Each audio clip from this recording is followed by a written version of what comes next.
The autumn wind cut through the industrial district of Detroit like a blade, carrying with it the acrid smell of factory smoke and the distant rumble of machinery that never seemed to sleep. It was October 15th, 1975, and the city pulsed with the rhythm of blue-collar America, a rhythm that would be forever disrupted by what happened that cold Tuesday evening. Vincent Torrino adjusted his rear-view mirror one last time before stepping out of his burgundy Cadillac Eldorado. At 42 years old, he commanded respect from every dock worker, factory hand, and construction crew within a 100-mile radius. As president of Local 447 of the International Brotherhood of Electrical Workers, Vinny held the kind of power that made politicians nervous and corporate executives lose sleep. His thick-soled work boots crunched against the gravel as he surveyed the empty parking lot of Malones' diner. The neon sign flickered intermittently, casting an eerie red glow across the cracked asphalt. Something felt wrong. The meeting was supposed to start at 8 o'clock sharp, but Vinny's watch showed 8:15, and not a single car occupied the lot except his own. The diner's windows glowed with warm yellow light, but the interior appeared deserted. Vinny's breath formed small clouds in the frigid air as he approached the entrance, his hand instinctively reaching for the brass door handle. Inside, the familiar smell of coffee and fried onions should have been welcoming, but tonight it felt ominous. A lone waitress with tired eyes and graying hair looked up from behind the counter. Her name tag read Dolores, and she wore the expression of someone who had seen too much of life's darker side. "You here for the meeting?" she asked, her voice barely above a whisper. Vinny nodded, scanning the empty booths and tables. "Where is everyone?" Dolores glanced toward the kitchen, then back at Vinny. "There was a phone call about an hour ago. Some man said the meeting was moved to the warehouse on Corktown. Well, said you'd know which one."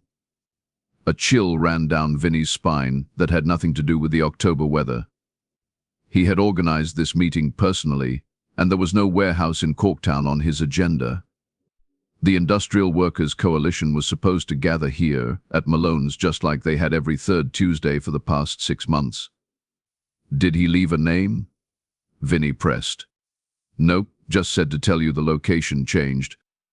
Dolores poured herself a cup of coffee with shaking hands. "Mister, I have been working here for 23 years. I know trouble when I smell it, and something about that phone call, it didn't sit right with me." Vinny's mind raced through the possibilities. The union had been facing increasing pressure from both management and was certain unsavory elements who preferred their labor disputes settled with intimidation rather than negotiation. Just last month, Tommy Castellano from Local 299 had received anonymous threats after successfully organizing a strike at the Ford Rouge plant. "Thanks for the warning, Dolores." Vinny left a $5 tip on the counter. "If anyone comes asking about me, you never saw me tonight." The waitress nodded solemnly as Vinny pushed through the door back into the cold night air. His Cadillac sat alone under the flickering streetlight, its burgundy paint job reflecting the unsteady glow like spilled blood. Vinny slid behind the steering wheel and sat in silence for several minutes, weighing his options. Every instinct screamed at him to drive home to his wife Margaret and their 2 young children. But 23 years of union work had taught him that backing down from a fight only invited bigger fights later. He started the engine and pulled out of the parking lot, heading toward Corktown. The radio crackled with news updates. President Ford was dealing with economic crisis. The Vietnam War had finally ended, and locally, as Detroit's mayor was promising urban renewal projects that would bring jobs back to the city. As Vinny drove through the increasingly desolate industrial district, he couldn't shake the feeling that he was being watched. Several times he thought he spotted headlights in his rearview mirror, but whenever he checked more carefully, the street behind him appeared empty. Corktown had seen better days. Once a thriving Irish immigrant neighborhood, it now consisted primarily of abandoned warehouses, empty lots overgrown with weeds, and the occasional functioning factory surrounded by chain-link fences topped with razor wire. Vinny turned onto Michigan Avenue and slowed his vehicle, trying to identify which warehouse might be the meeting location. Most of the buildings stood dark and seemingly vacant, their broken windows staring out like hollow eyes. Then he saw it, a single light burning in the window of a 3-story brick warehouse about halfway down the block. The building looked like it had been constructed sometime in the 1920s, with Art Deco details that spoke of more prosperous times. Vinny parked across the street and studied the structure. No other vehicles were visible, which struck him as odd for a union meeting. Where were Tony Ritchie's pickup truck or Frank Kowalski's beaten-up Impala? These men never missed a meeting, especially one called on such short notice. The October wind picked up, sending newspaper scraps and dead leaves skittering across the empty street like urban tumbleweeds. Somewhere in the distance, a dog howled, a lonely sound that seemed to echo off the brick walls and empty windows. Vinny checked his watch, 8:45 p.m. If this was legitimate union business, he was already 45 minutes late. If it was something else entirely, well, he had faced down company security, police intimidation, and more than one corporate executive who thought union leaders could be bought or frightened into submission. He stepped out of the Cadillac and crossed the street with purposeful strides. The warehouse entrance was a heavy steel door, painted industrial green, though decades of Detroit weather had caused the paint to chip and fade. No company name or address numbers were visible. Vinny knocked 3 times, the sound echoing hollowly in the night air. No response. He tried the handle and found it unlocked. The door swung open on well-oiled hinges, revealing a dimly lit corridor that stretched toward the back of the building. The air inside smelled of machine oil, dust, and something else, something organic and unpleasant that Vinny couldn't quite identify. His footsteps echoed on the concrete floor as he made his way down the corridor. The single light he had seen from outside came from an office at the far end of the hallway. As he approached, he could make out the silhouette of someone sitting behind a desk. "Hello," Vinny called out. "This is Vincent Torrino from Local 447. The figure behind the desk didn't respond or move. Vinny quickened his pace, and as he got closer, his blood turned to ice. The person in the chair was indeed Tony Ritchie, but something was terribly, horribly wrong. Tony's eyes stared straight ahead with the glassy look of the dead. His mouth hung open slightly, and a thin line of dried blood had trickled from his left nostril down to his chin. But most disturbing of all, his hands were positioned as if he had been writing something when death claimed him. On the desk in front of Tony lay a yellow legal pad with several lines of text written in his distinctive handwriting. "They know about the pension fund. The books don't match what we reported to the Department of Labor. Someone's been skimming, and they are going to pin it on us." Vinny's hands trembled as he read the words. The pension fund investigation had been ongoing for months, with federal auditors combing through decades of financial records. If there really was money missing, if someone had been stealing from the retirement accounts of hard-working union members. A sudden noise from somewhere deeper in the warehouse made Vinny freeze. It sounded like footsteps, slow and deliberate, moving across the concrete floor. He turned away from Tony's body and peered into the darkness beyond the office. The warehouse stretched out like a cavern, filled with shadows that seemed to shift and move in the dim light. "Who's there?" Vinny called out, his voice echoing in the vast space. The footsteps stopped. Vinny reached into his jacket pocket for the small flashlight he always carried, but his fingers found only his car keys and wallet. In his haste to leave Malone's diner, he had forgotten the flashlight in his glove compartment. Another sound echoed through the warehouse, this time from a different direction. It was a metallic scraping noise, like something heavy being dragged across the floor. Vinny's survival instincts finally overcame his curiosity and sense of duty. Whatever was happening in this warehouse, whoever had killed Tony Ritchie, he needed to get out immediately and contact the police.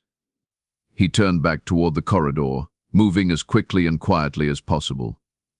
But as he reached the halfway point, he heard the steel entrance door slam shut with a resounding crash that reverberated through the building like a gunshot. Panic surged through his chest as he ran toward the door and grabbed the handle. It wouldn't budge. He could hear a chain being wrapped around the exterior handles, followed by the distinctive click of a heavy padlock snapping into place. Vinny was trapped. He pounded on the door with both fists, shouting for help, but the sound seemed to disappear into the night. The warehouse district was virtually deserted at this hour, and even if someone heard him, they would probably assume it was just another drunk vagrant causing trouble. Behind him, the footsteps resumed, closer now and moving with more purpose. Vinny spun around and pressed his back against the locked door, trying to see into the darkness. A voice drifted out of the shadows, cold and mechanical. Vincent Torrino, local 447, married to Margaret. 2 children, Lisa, age 8, and Michael, age 6.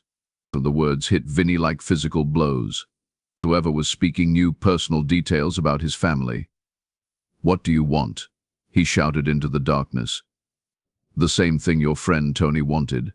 Information about the pension fund discrepancies, about who's been moving money offshore, about which federal investigators are getting too close to the truth. I don't know anything about missing money.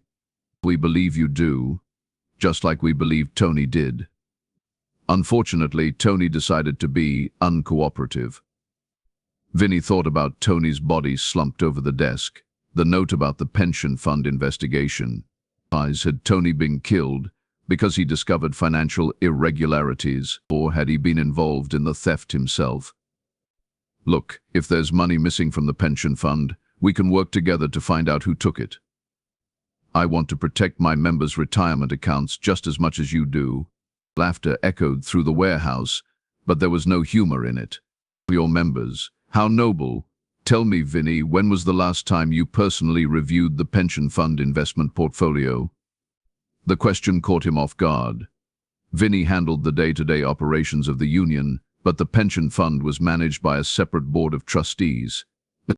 He attended their quarterly meetings, but the actual investment decisions were made by financial professionals.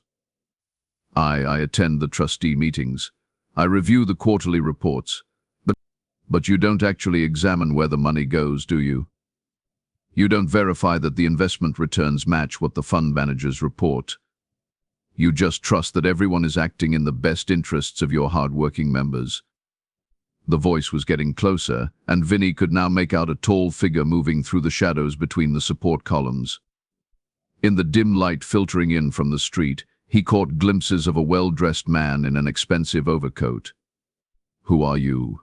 Vinny demanded. "Someone who's been watching local 447's financial activities for quite some time. Someone who knows that approximately $2.3 million has been systematically diverted from pension fund investments over the past 18 months. The number was staggering. $2.3 million represented the retirement savings of hundreds of union members who had worked their entire lives expecting a modest but secure income in their golden years. That's impossible.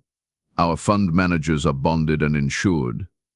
They are required to file detailed reports with the Department of Labor, and the reports can be falsified. Investment records can be altered, but money can be transferred through a maze of offshore accounts until it becomes virtually impossible to trace."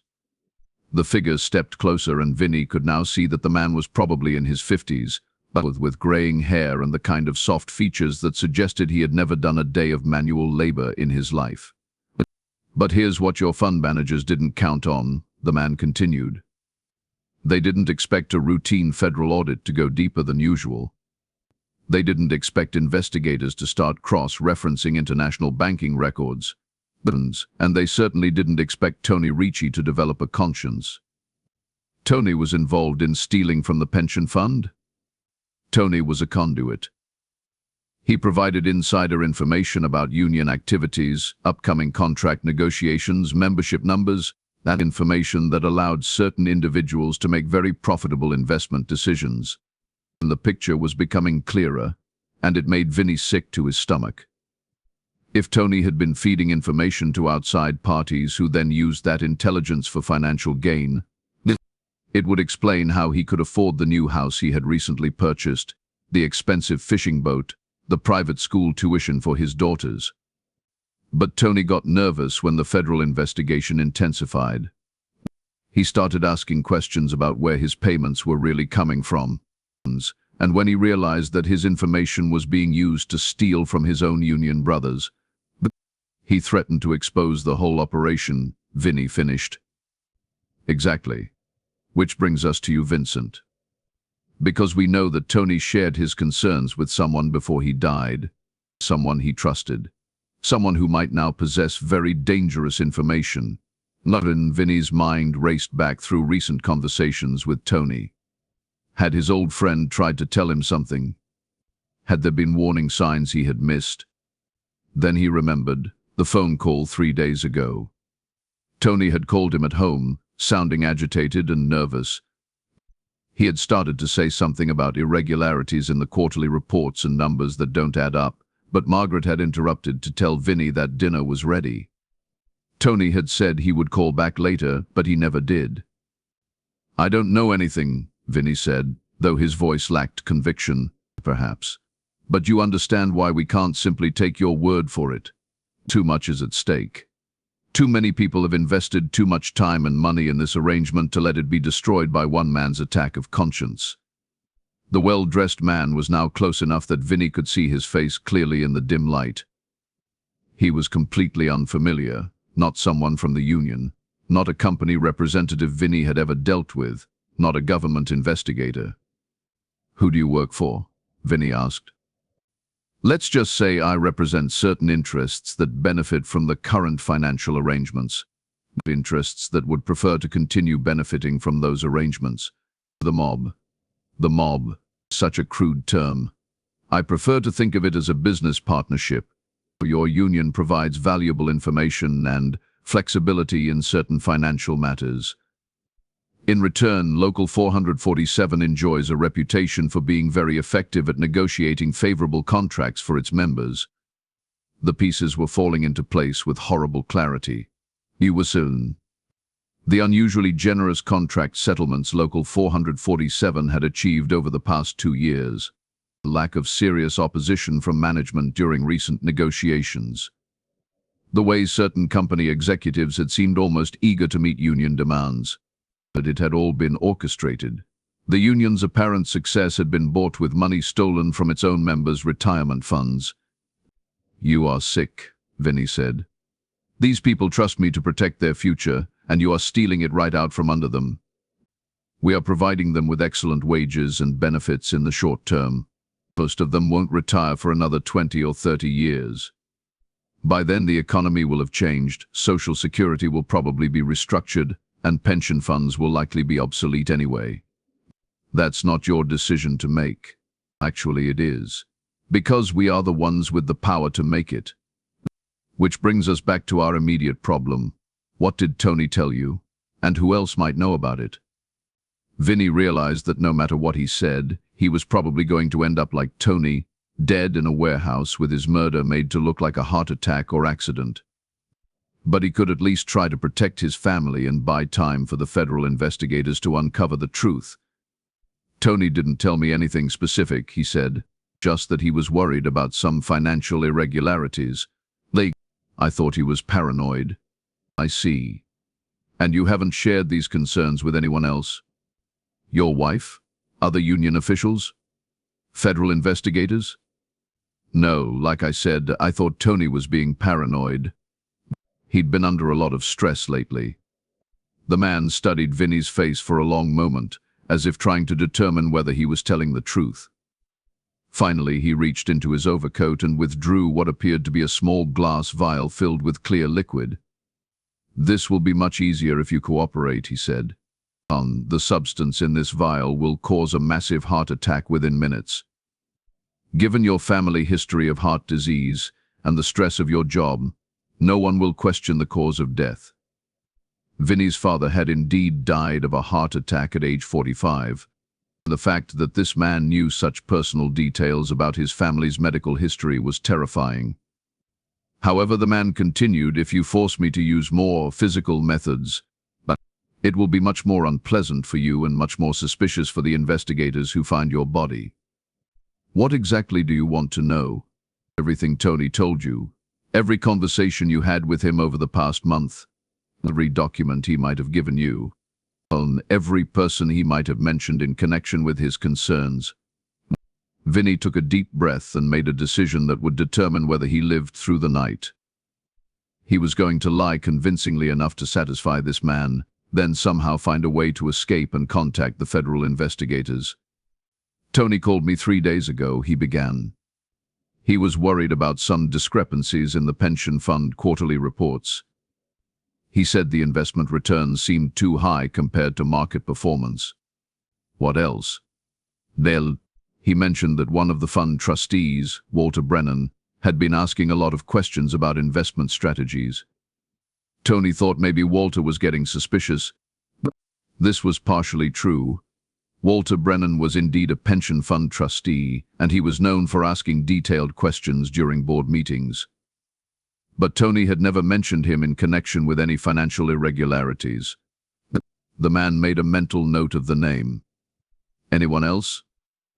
Tony said he was planning to review some investment records personally, but he thought maybe the fund managers were making mistakes, not necessarily stealing money, but maybe making poor investment decisions and trying to cover it up. Did he give you any documents? Bank records, investment statements, correspondence? No, he said he was still gathering information. He wanted to be sure before he made any accusations. But the man seemed to consider this for several long moments. Then he asked the question Vinny had been dreading: if Tony was killed to prevent him from exposing financial irregularities, why should we believe that you won't continue his investigation? Because I'm not Tony, Vinny said. Tony was always suspicious of everyone. He saw conspiracies where other people saw coincidences. I'm more practical. If there are problems with the pension fund, I want them fixed, but I'm not going to go on a crusade that might destroy the union and cost my members their jobs. Interesting perspective. So you would be willing to overlook certain irregularities in exchange for continued success in contract negotiations? The question was a trap, and Vinny knew it. If he said yes, he would become complicit in the theft. If he said no, he would be seen as a threat that needed to be eliminated. I would want to understand the full situation before making any decisions, he said carefully. If money is being diverted from the pension fund, I need to know where it's going and why. If it's being used to benefit the union in other ways, better contracts, political influence, protection from hostile companies, then maybe we can work out some kind of arrangement. You are more pragmatic than I expected. But I have been doing this job for 23 years. I have learned that idealistic crusades usually hurt the people you are trying to help. The man returned the glass vial to his overcoat pocket, and Vinny felt a surge of hope that he might actually survive this encounter. Here's what's going to happen, the man said. You are going to return to your normal routine. You are going to attend union meetings, negotiate contracts, and represent your members' interests. But you are also going to keep your eyes and ears open for any signs that federal investigators are getting close to discovering the financial arrangements we have discussed. And in return, your family remains safe. Local 447 continues to enjoy successful contract negotiations, and you live to see your children graduate from high school. What about Tony? Someone's going to have questions about his death. Tony Ricci suffered a massive heart attack while working late in his home office. His body will be discovered tomorrow morning by his wife. And the stress of union leadership, combined with his family history of heart disease and his heavy smoking habit, will explain the tragedy quite adequately. The casualness with which the man discussed Tony's murder was chilling. This was clearly someone who had orchestrated similar accidents before. There's one more thing, the man continued. Walter Brennan, the trustee you mentioned. We will need to have a conversation with him as well. Make sure he understands that excessive curiosity about pension fund investments can be hazardous to one's health. Vinny realized with horror that he had just signed Walter Brennan's death warrant. By mentioning him as someone who might be suspicious, he had put an innocent man in mortal danger. Walter's not a threat, Vinny said quickly. He just likes to ask questions. It's his nature. He's not actually investigating anything. Nevertheless, we can't afford to take chances. Too much is at stake. The sound of a chain being unwrapped from around the door handles echoed through the warehouse. Someone was unlocking the entrance. "Your car is across the street," the man said. "Drive home to your wife and children. Kiss them goodnight. And remember that their safety depends entirely on your continued cooperation." Vinny walked toward the door on unsteady legs, his mind reeling from everything he had learned. As he reached for the handle, the man spoke one final time. "Oh, and Vincent, if you are thinking about contacting federal investigators or local police, you should know that we have people in both organizations. People who would be very interested to learn about any attempts at betrayal." The October wind hit Vinny's face as he stepped outside, but he barely felt the cold. His burgundy Cadillac sat under the streetlight exactly where he had left it, but everything else in his world had changed forever. As he drove through the empty streets toward home, Vinny tried to process the magnitude of what he had discovered. His union, the organization he had devoted his adult life to building and protecting, was being used as a front for theft and corruption. Millions of dollars intended to provide security for, but retired workers were being stolen by criminals who saw pension funds as nothing more than convenient sources of untraceable money. And now he was trapped in the middle of it, faced with an impossible choice: become complicit in the crime or risk the lives of his wife and children. By the time Vinny pulled into his driveway, he had made a decision. He was going to find a way to expose the truth and protect the pension fund, even if it cost him his life. But first, he needed to make sure Margaret and the children were safe. He never got the chance. Vinnie Torrino's burgundy Cadillac Eldorado was found 3 days later in the Detroit River, submerged in 12 feet of murky water near the Ambassador Bridge. His body was discovered still strapped in the driver's seat, and the initial police investigation concluded that he had lost control of the vehicle on a rain-slicked road and crashed through a weak section of the riverfront barrier. The case was closed within a week, filed away as another tragic accident in a city that had seen far too many of them. But in 2023, nearly 50 years later, the construction workers renovating the old Corktown warehouse district made a discovery that would finally shed light on what really happened to Vincent Torrino on that cold October night in 1975.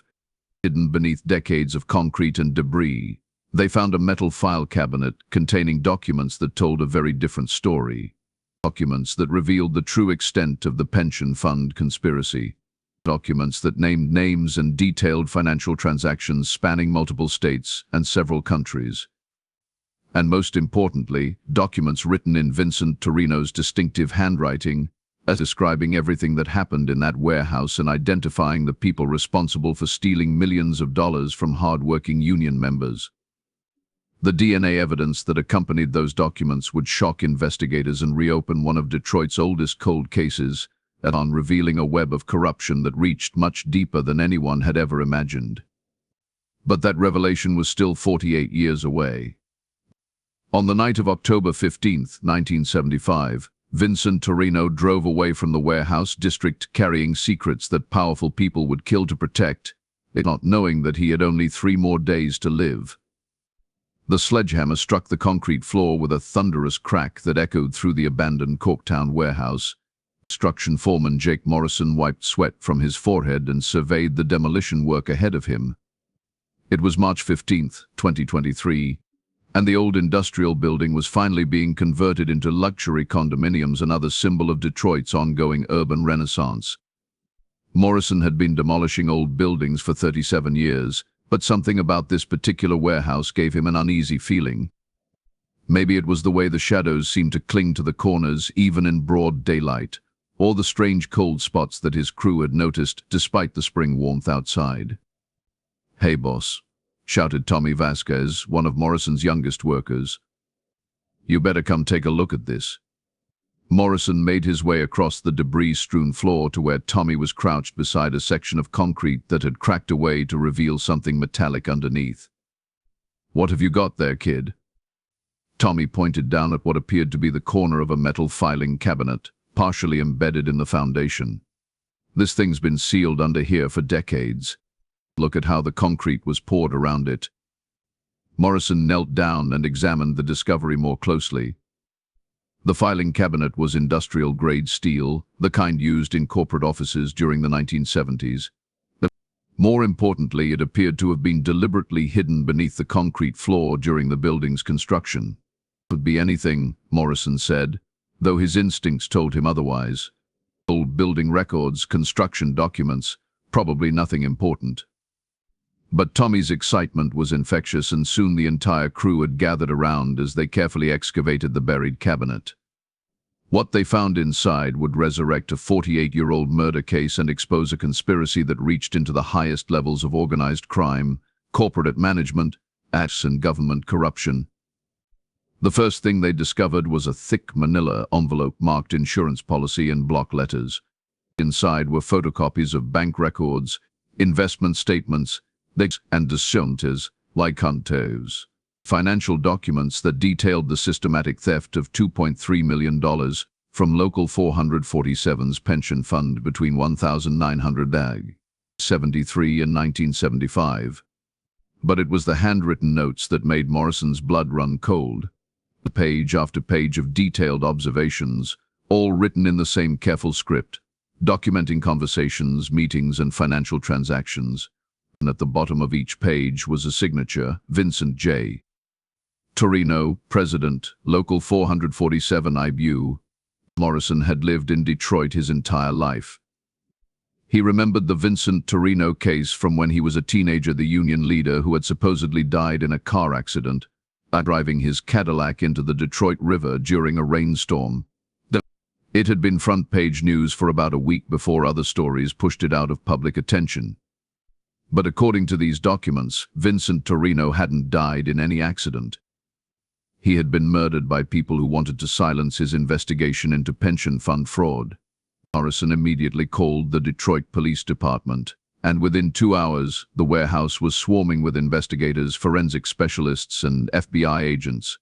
Detective Lieutenant Sarah Martinez, who had been working cold cases for the past 8 years, took charge of the scene.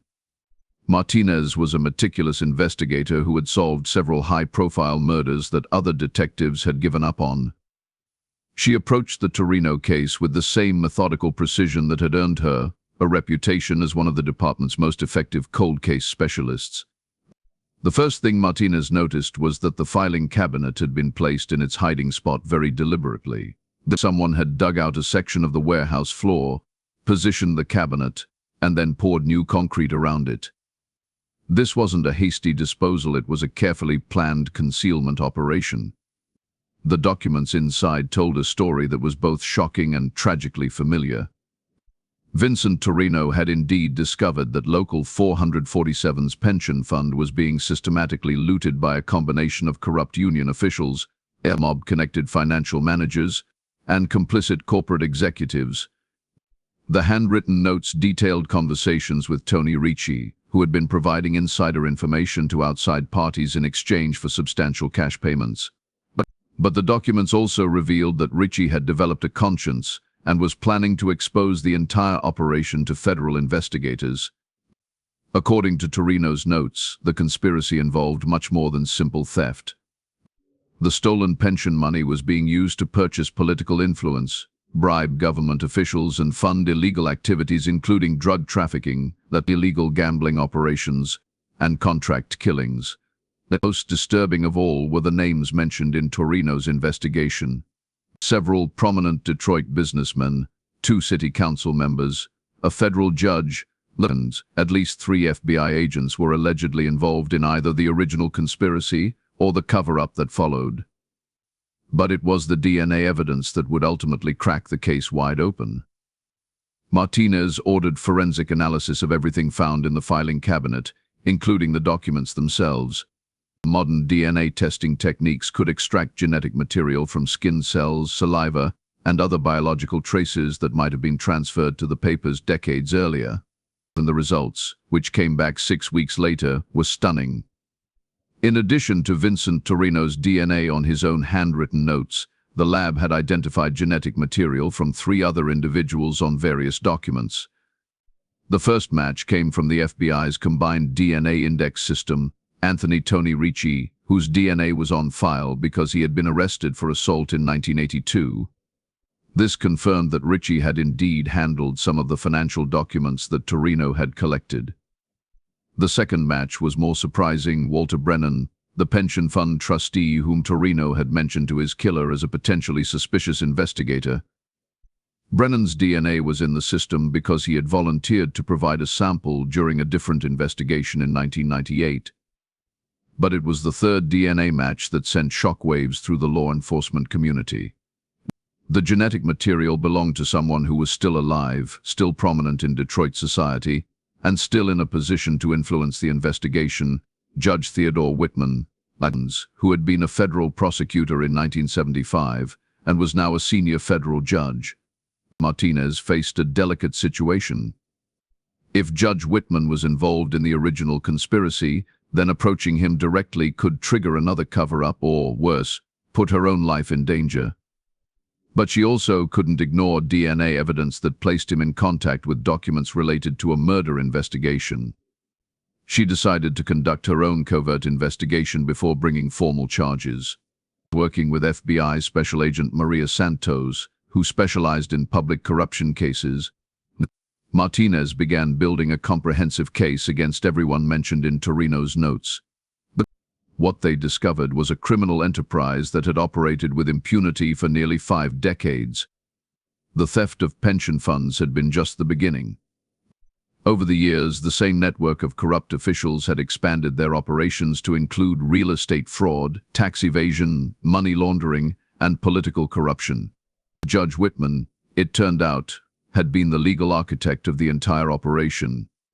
As a federal prosecutor in the 1970s, he had deliberately sabotaged investigations into organized crime activities. Later, as a federal judge, he had dismissed cases, reduced sentences, and provided legal cover for criminal enterprises. The DNA evidence showed that Whitman had personally handled the documents that Torrino had gathered, probably during a meeting to determine how much the union leader knew and how dangerous he had become to the conspiracy. But Martinez and Santos faced a significant challenge. Most of the people mentioned in Torrino's notes were either dead or too old to prosecute effectively.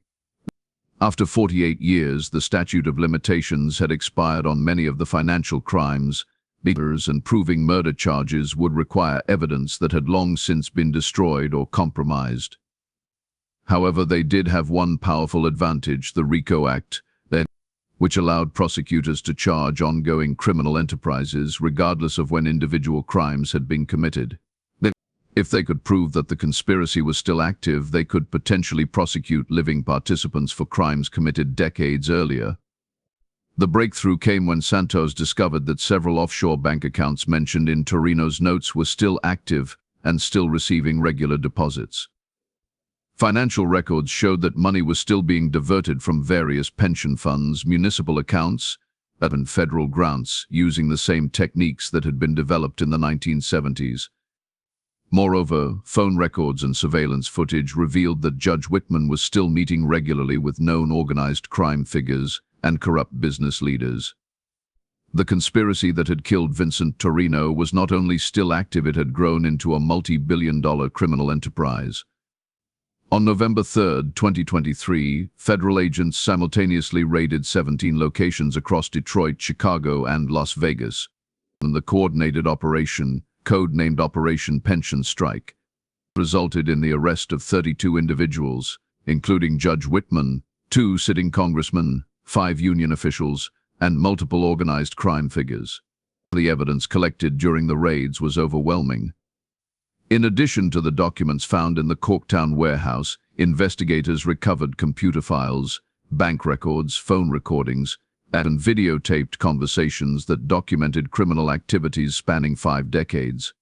Judge Whitman, faced with irrefutable DNA evidence and financial records that directly linked him to the conspiracy, agreed to cooperate with federal prosecutors in exchange for a reduced sentence. His testimony provided investigators with details about criminal activities that had never been previously documented. According to Whitman's confession, Vincent Torrino had been killed not just because he discovered the pension fund theft, but because he had uncovered evidence of a much larger conspiracy involving the systematic corruption of federal law enforcement agencies. The meeting in the Corktown warehouse on October 15, 1975, had been a setup from the beginning. Tony Ricci had been forced to call his union contacts and lure them to a location where they could be eliminated. Ricci himself had been killed first, then positioned at the desk to make it appear as though he had been writing notes when he died. Torrino's murder had been carried out by professional killers hired through mob connections, but the overall operation had been planned and coordinated by corrupt federal officials who needed to prevent the union leaders' investigation from exposing their own criminal activities. The documents found in the filing cabinet had been placed there by Torrino himself earlier that evening, before he went to the warehouse meeting. Somehow he had suspected that he was walking into a trap and had taken steps to ensure that evidence of the conspiracy would eventually be discovered. Whitman's testimony also revealed the fate of Walter Brennan, the pension fund trustee whom Torrino had mentioned during his final conversation. Brennan had been killed 2 weeks later in what appeared to be a hunting accident. His death had been orchestrated by the same people who had murdered Torrino, eliminating another potential witness to the pension fund fraud.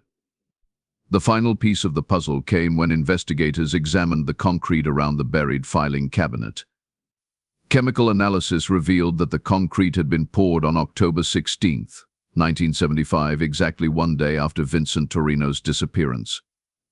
This meant that someone had returned to the warehouse within hours of the murders to hide the evidence that Torrino had left behind. The fact that the documents had remained hidden for 48 years suggested that whoever buried them had either died or forgotten about their location. Whitman's testimony provided the answer. The filing cabinet had been buried by Tony Ricci's brother, Frank, who had been coerced into helping with the cover-up. Frank Ricci had died in a construction accident in 1978, taking the secret of the cabinet's location with him to his grave. The Torrino case ultimately resulted in convictions for 31 defendants, with sentences ranging from 10 years to life in prison. Judge Whitman received a 25-year sentence after his cooperation led to the recovery of over $400 million in stolen funds. But perhaps the most important outcome was the establishment of new federal oversight procedures for pension funds, union financial management, and judicial conduct. Vincent Torrino's 48-year quest for justice had finally succeeded in protecting the retirement security of millions of American workers. The case also led to the reopening of dozens of other cold cases involving suspicious deaths of union leaders, whistleblowers, and federal investigators during the 1970s and 1980s.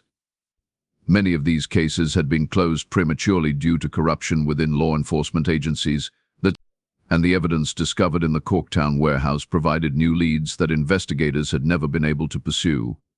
Detective Martinez was promoted to captain and put in charge of a new cold case task force specifically focused on investigating historical corruption cases. Her work on the Torrino investigation had demonstrated that even decades-old crimes could be solved with modern forensic techniques and persistent investigation. Special Agent Santos received a commendation from the FBI director and was assigned to lead a new public corruption unit tasked with identifying and dismantling criminal enterprises within government agencies.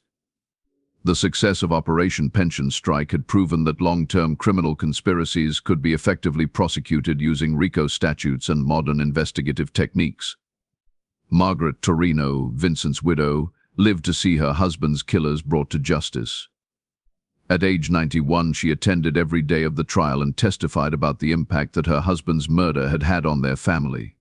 Her children, Lisa and Michael, had grown up believing their father had died in a tragic accident. Learning the truth about his murder was painful, but it also provided closure that they had never expected to receive.